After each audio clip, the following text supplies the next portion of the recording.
Olá, eu sou a professora Tangriane Simeone Assman, trabalho na Universidade Tecnológica Federal do Paraná, campus Pato Branco.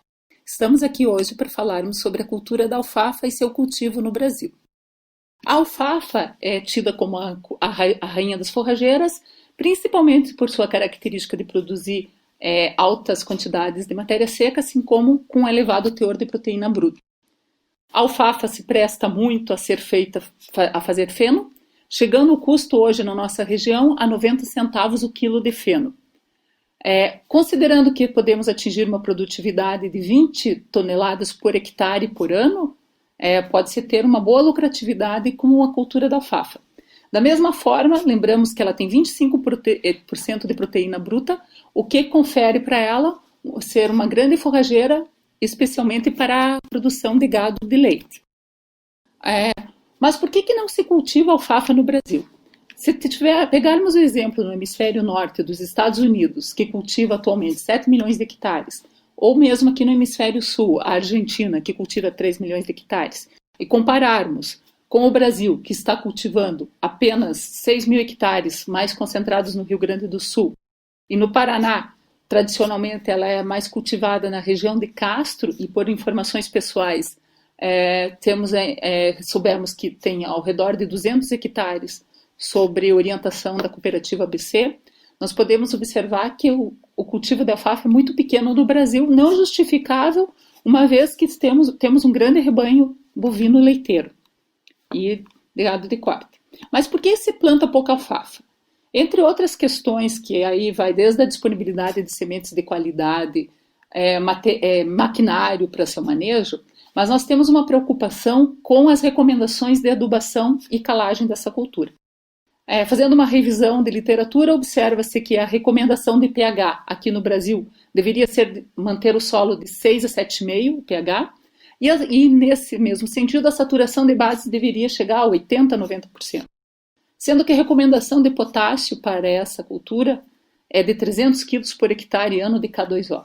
Todas as recomendações eram muito o sistema de produção da alfafa, o que desestimula a adoção o desestímulo da adoção dessa cultura é justamente por essas recomendações de fertilidade. Contudo, o Brasil vem avançando no seu sistema de manejo de solo, notadamente a adoção de sistemas de plantio direto. O sistema de plantio direto confere uma característica para o solo que é de criar canais preferenciais, uma vez que estes não são destruídos por operações de gradagem e de aração. Nesse caso, se temos áreas com plantio direto consolidados, e lembrando a vocês que hoje o Brasil encontra-se com uma área de aproximadamente 32 milhões de hectares sendo cultivado pelo sistema de plantio direto, isso confere uma maior área de exploração em profundidade para as raízes das plantas. Particularmente para a cultura da alfafa, entende-se que ela tem um sistema pivotante, o que permite que ela atinja profundidades de solo de 1,5 metro, e nessa profundidade ela consegue encontrar nutrientes que possam ter sido lixiviados ou que podem ter descido no perfil do solo. Comparativamente a uma cultura como o milho, por exemplo, a gente consegue enxergar a diferença dessa profundidade, sendo que o milho vai atingir no máximo, que é uma raiz fasciculada, 60, 70 centímetros de profundidade. Preocupados com essa temática, o IAPAR, o Instituto Agronômico do Paraná, na Estação Experimental de Pato Branco, juntamente com a UTFPR, desenvolveram experimentos para discutir o manejo de fertilidade do solo para alfafa em sistemas de integração lavoura-pecuária. 2 experimentos nós vamos colocar em ênfase nessa apresentação. O manejo da fertilidade, então, principalmente considerando a questão de doses e formas de aplicação de calcário para alfafa. Por que desse experimento? Primeiro porque fazer recomendação de calcário e dizer que esse calcário deve ser incorporado é contraditório à filosofia do sistema de plantio direto, que recomenda o não revolvimento do solo. Então nós consideramos as doses de recomendação de calagem, 0, 2 toneladas por hectare, 4 toneladas por hectare, 6 e 8 toneladas por hectare, em combinação com 3 formas de aplicação. A forma tradicionalmente recomendada, aração e gradagem, o subsolador e aplicação dessas mesmas doses apenas em superfície, que seria para atender à recomendação do plantio direto. O outro experimento trata do manejo de adubação potássica para alfafa em sistemas de integração lavoura-pecuária. Nesse experimento, nós fizemos 5 doses de potássio, sendo que variaram de nenhuma aplicação de potássio a 500 kg por hectare de K2O. Gostaria de salientar que esses experimentos foram conduzidos no sistema de simulação de fenação, ou seja, durante todos os meses em que houve coleta de matéria seca, essa matéria seca foi removida completamente da água, não restando então material para reciclar, decompor e voltar na contribuição. O primeiro experimento, que trata da questão de calcário, foi conduzido pela nossa aluna Letícia Bertuccio Toffoli, que foi aluna de mestrado, concluiu sua dissertação. E aí o que a gente tem nesse solo? Esse solo onde foi implantado o experimento, ele apresentava um pH de 5,1, na profundidade média de 0 a 20 centímetros, e uma saturação de base de 62%, abaixo do recomendado pela indicação de literatura que nós vimos anteriormente, que é de 6,5 a 7 o pH e de 80 a 95% a saturação de bases. Assim sendo, já teríamos que fazer as operações. Constatamos nesse processo que, independentemente da quantidade de calcário aplicado, independentemente da forma de aplicação desse calcário, a produção total de matéria seca do mês de junho de 2011 a dezembro de 2012, ou seja, um ano e meio de avaliação do experimento, foi de 45 mil quilos por hectare, 45 toneladas, de matéria seca. E nós não observamos influência nem das doses sobre esse valor, nem da forma de aplicação. Observamos influência do tempo de avaliação, ou seja, das épocas de avaliação dos meses, sobre a taxa de acúmulo de matéria seca. Essa taxa de acúmulo de matéria seca variou desde aproximadamente 10 a 20 quilos por hectare de matéria seca dia, que foi no começo do experimento, nos meses de maio, até a gente observou taxas de quase 70 quilos por dia de matéria seca no mês de dezembro, dando uma alta capacidade de sustentação de animais, então seria sobre essa área. Também constatamos influência das doses, independente da forma de aplicação, e com a dose de 6 toneladas por hectare, foi observada a maior taxa de acúmulo, que foi de 66 quilos por hectare dia. Contudo, salientamos que, mesmo com 2 toneladas sendo aplicada por hectare, a gente já constatava taxas de produção de 63 quilos por hectare. Então, consideramos que a dose de 2 toneladas por hectare foi adequada para esse experimento. Salientamos que o efeito dessas doses de calcário sobre a saturação de bases no solo, 1 ano e meio depois que foi aplicado esse calcário, como era de se esperar, constatamos que a dose maior, 8 toneladas por hectare, apresentou uma maior saturação de bases na profundidade de 0 a 5 centímetros, que foi de aproximadamente 75%. E que, quando não houve aplicação, a saturação de bases baixou nessa mesma profundidade para aproximadamente 55% de saturação de bases. Em profundidades maiores, leia-se 20 a 30 centímetros, não constatou-se influência dessas doses sobre o teor de saturação de bases, o que significa dizer que, independente da forma que foi aplicado ou da quantidade, na profundidade de 20 a 30 centímetros não está influenciando essa saturação de bases.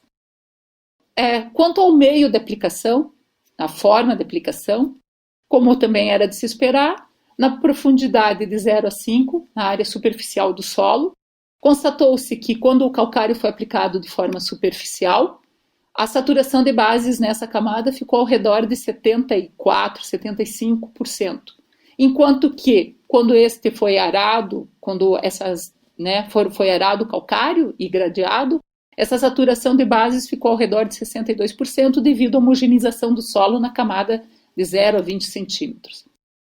Em subsuperfície, na camada de 20 a 30 centímetros de profundidade, poderia esperar-se que, devido à maior incorporação do calcário provocado pela aração, que os maiores teores de saturação de bases fossem encontrados quando o calcário foi aplicado por aração e gradagem.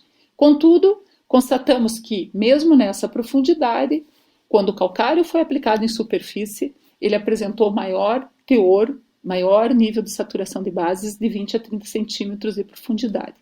Explica-se isso devido à manutenção dos canais preferenciais criados pelo sistema de plantio direto, enquanto que, quando houve a incorporação do calcário via aração e gradagem, constatou-se a destruição desses canais preferenciais, dificultando assim a descida do calcário, uma descida física principalmente, devido a essa destruição desses canais.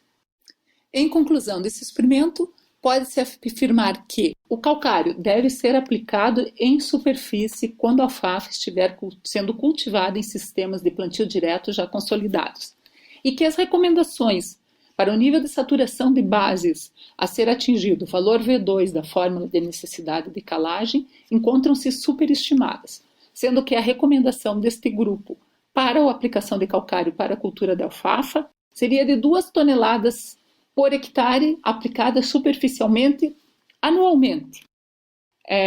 No experimento de potássio que foi desenvolvido pela aluna Vanessa Biasus, em que nós variamos as doses de potássio a serem aplicadas, saindo de não aplicação numa parcela até a aplicação de 500 kg de K2O por hectare, sendo que nesse experimento o solo encontrava-se com um nível de potássio de 0,56 centimol de carga por decímetro cúbico, que é um nível considerado elevado quando observando o nível crítico de recomendação, que é 0,3 centimol de carga por decímetro cúbico, nós não constatamos influência da aplicação das doses de potássio durante 1 ano de avaliação desse experimento.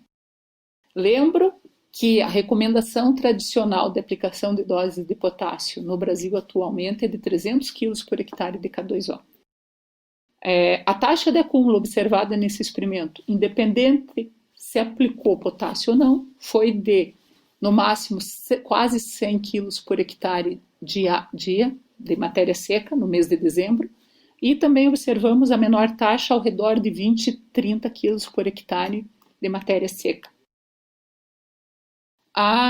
Como a alfafa, comentei que ela estava sendo conduzida no sistema de extração da matéria seca, o que confere a essa planta um alto potencial de exportação de nutrientes, calculamos o quanto foi exportado de nutriente. Então, observou-se que no caso do potássio, aproximadamente durante 1 ano, 600 kg de potássio foram extraídos dessa área. E também pela alfafa ser uma leguminosa, calculamos o quanto foi extraído de nitrogênio, que de certa forma é uma extração do ar, por ser leguminosa devido à fixação biológica de nitrogênio. O que essa cultura incorporou, o que extraiu foi 800 quilos por hectare de nitrogênio. Essa extração, logicamente, teve influência nos teores do solo. Embora as doses de potássio de K2O não tenham influenciado a produtividade, mas influenciaram o teor de potássio na camada de 0,20 centímetros de profundidade. Então, observa-se que quando o nível inicial de potássio, que era 0,56 centimol de carga por decímetro cúbico, após 1 ano de experimento, na parcela em que foi aplicado 500 kg de K2O por hectare, manteve-se esse teor. No entanto, onde não foi aplicado potássio, baixou para um nível de aproximadamente 0,2 centimol de carga por decímetro cúbico de potássio, que é um nível abaixo do nível crítico. Contudo, então, como que nós não tivemos influência dessa redução do teor de potássio no solo? Simplesmente explica-se pela profundidade de exploração das raízes. Significa que a raiz da alfafa está buscando nutriente abaixo dessa camada que tradicionalmente nós ocupamos. Então, podemos trabalhar com níveis e com adubações mais reduzidas. No caso de profundidade, por outro lado, uma preocupação que acabamos tendo nesse experimento foi com a lixiviação de potássio. Então, na dose mais alta de potássio aplicada, na camada de 0 a 5 centímetros de profundidade, quando aplicou-se 500 quilos por hectare de potássio, constatamos que o teor de potássio ficou ao redor de 0,7 centimol de carga, sendo que o mesmo valor foi observado nas camadas de 15 a 20 centímetros de profundidade, indicando uma possível processo de lixiviação de potássio, ou seja, as doses estão sendo muito elevadas. Quanto a esse experimento, nossa conclusão foi de que a profundidade de 0,20 centímetros adotada para a diagnose de suficiência de potássio para a cultura da alfafa, cultivada em sistema de plantio direto, é muito pequena, devendo-se adotar para a diagnose de suficiência de potássio no solo, no mínimo, a camada de 0 a 50 centímetros de profundidade, e que as recomendações de adubação potássica para a cultura de alfafa são superestimadas, devendo as mesmas serem reduzidas mediante acompanhamento da produtividade da cultura e dos teores do elemento no solo. Agradecemos a atenção de todos e salientamos que ficará à sua disposição tanto a apresentação feita aqui, como também ficará à sua disposição o e-mail em caso de dúvidas. Muito obrigada.